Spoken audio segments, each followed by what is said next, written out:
محرم الحرام کے مہینے میں شہدائے کربلا کی پیاس کی یاد میں مجالس اور جلوس کے راستوں میں سبیلیں لگائی جاتی ہے۔ سبیل لگانے کا مقصد جہاں پیاسوں کی خدمت کرنا ہے، وہیں لوگوں میں اس احساس کو بھی زندہ رکھنا ہے کہ میدان کربلا میں حضرت امام حسین اور ان کے ساتھیوں نے پیاسے جام شہادت نوش کیا۔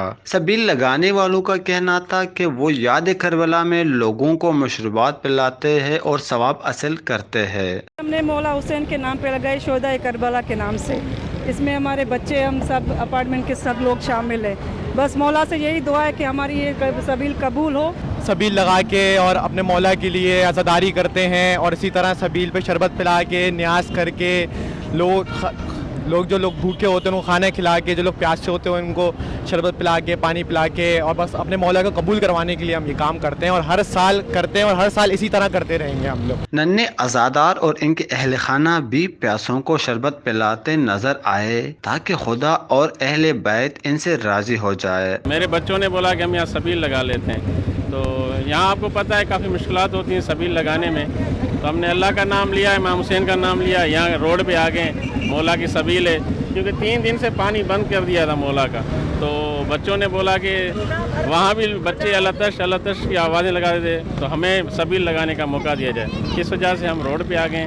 جو بھی یہاں مومن آئے گا سبیل پیے گا، ثواب ملے گا ہمیں بھی۔ سبیلوں کی سیکورٹی کے لیے پولیس اہلکار بھی موجود نظر آئے۔ سیکورٹی کے حوالے سے سبیل کے منتظم نے بتایا کہ ہماری جتنی بھی ادارے ہیں جس میں یہ ہے پولیس ہے اور پاکستان رینجرز ہے، یہ ہمارے راستے میں ہر طرح سے انہوں نے ہمیں سیکورٹی پرووائڈ کی ہے اور یہ مکمل ہم سے تعاون کرتے ہیں۔ منتظم سبیل شفقت علی نے بتایا کہ سبیل پر شربت اور نیاز کا سلسلہ 12 محرم تک جاری رہتا ہے۔ 12 محرم تک، یعنی کہ آج 8 محرم ہے، اب 10، 11، 12 محرم یہاں پر آخری ایک جلوس نکلتا ہے امام حسین کے سوئم کا، وہ جب رات کو 2، 2:30 بجے اختتام پذیر ہوتا ہے تو اس کے بعد یہ سبیلیں ختم ہو جاتی ہے، اور لنگر نیاز یہاں پر چلتا ہی رہتا ہے۔ شہر میں وہ واقعہ کربلا کی یاد، محرم الحرام اور یوم عاشوراء کے سلسلے میں ہزاروں مقامات پر پانی اور شربت کی سبیلیں لگائی گئی ہے۔ ان سبیلوں کو خوبصورتی سے سجایا گیا ہے۔ بعض سبیلوں پر میوہ جات اور پھلوں کے شربت بھی رکھے جاتے ہیں۔ شہر کے مختلف علاقوں میں خصوصاً بچے اور نوجوان سبیلیں لگانے کا اہتمام کرتے ہیں۔